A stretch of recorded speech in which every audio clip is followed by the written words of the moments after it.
Thank you.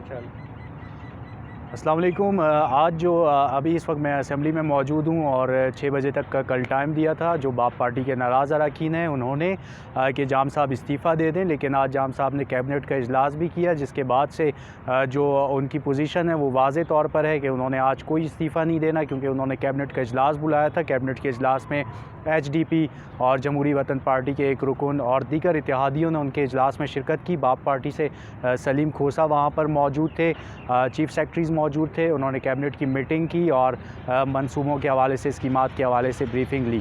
ताहम जो दूसरी तरफ नाराज़ अरकान हैं वो इसमें शरीक नहीं थे, और नाराज़ अरकान हमने देखा कि आज वो अपोजिशन से भी राब्ते में रहे। ज़हूर बुलेदी साहब वज़ीर ख़ज़ाना, वो अपोजिशन के रुकन हमल कलमती से भी उनकी मुलाकात हुई और वो आपस में फ़ोन पर भी राब्ते पे रहे।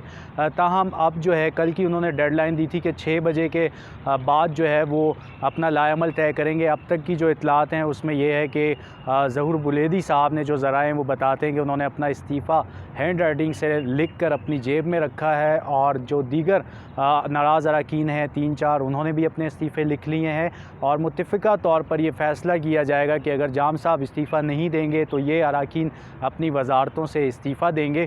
ताहम अब तक जो है 6 बजने वाले हैं, लेकिन जो नाराज़ अरकान हैं उनकी जानिब से बैठक तो लगाई गई है असेंबली में, लेकिन फ़िलहाल जो है मीडिया पर आने से वो बात आने से कतरा रहे हैं, बात नहीं कर रहे। हमने इसरार भी किया उनसे कि वो बात करें, लेकिन अब तक उन्होंने बात नहीं की।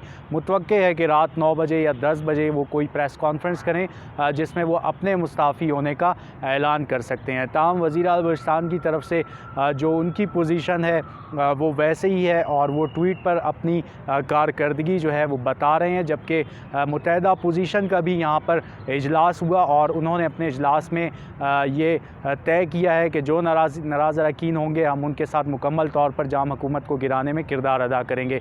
अपोजिशन के रुकन अज़ीज़ ज़हरी साहब से जब मेरी बात हुई, यूनुस अज़ीज़ ज़हरी साहब से, तो उन्होंने कहा कि हम पहले ही तहरीक अदम एतमाद लाए हैं, जाम साहब को गिराने का कोई मौका हाथ से जाने नहीं देंगे। और उनका ये भी कहना था कि जो नए वज़ीर आला होंगे उसमें नाराज़ अरकान लाजमी तौर पर जो है अपोजिशन के अरकान से मशावरत के बाद ही नए वज़ीर आला का नाम मुंतखब करेंगे। अब तक की यही इतलात थी। चैनल सब्सक्राइब कर दें, मज़ीद अपडेट्स लेते रहें। Thank you.